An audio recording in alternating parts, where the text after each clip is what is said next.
Welcome to Man Does Tech, where I solve the problems you didn't even know you had. In this video, I will explain how to make bubble CPAP. Bubble continuous positive airway pressure, or bubble CPAP, is a vital non-invasive respiratory support method. It helps patients, especially newborns, breathe more easily by maintaining consistent pressure in their airways. This technique is known for its simplicity and cost-effectiveness, making it a valuable tool in various healthcare settings.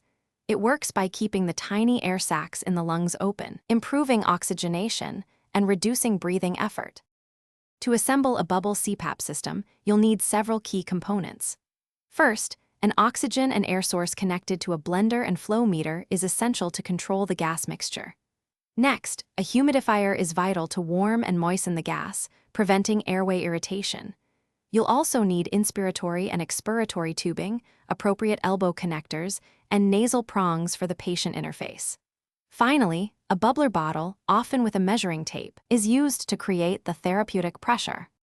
Assembling the bubble CPAP system involves a few straightforward steps.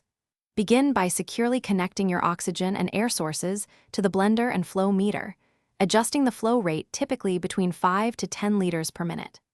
Next, attach the humidifier to the gas source, then connect the inspiratory tubing from the humidifier to the patient interface, such as nasal prongs.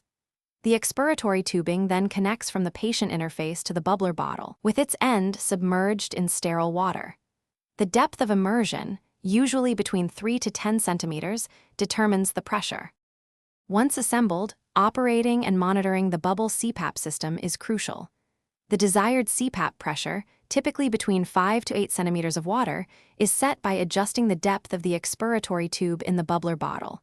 You should observe gentle, continuous bubbling, indicating proper function. Continuously monitor the patient's breathing, heart rate, and oxygen saturation. Also, ensure the humidifier maintains the gas temperature at approximately 37 degrees Celsius for optimal patient comfort and airway health. Regular checks for leaks are also important. Thanks for watching. If you found this helpful, don't forget to like and subscribe.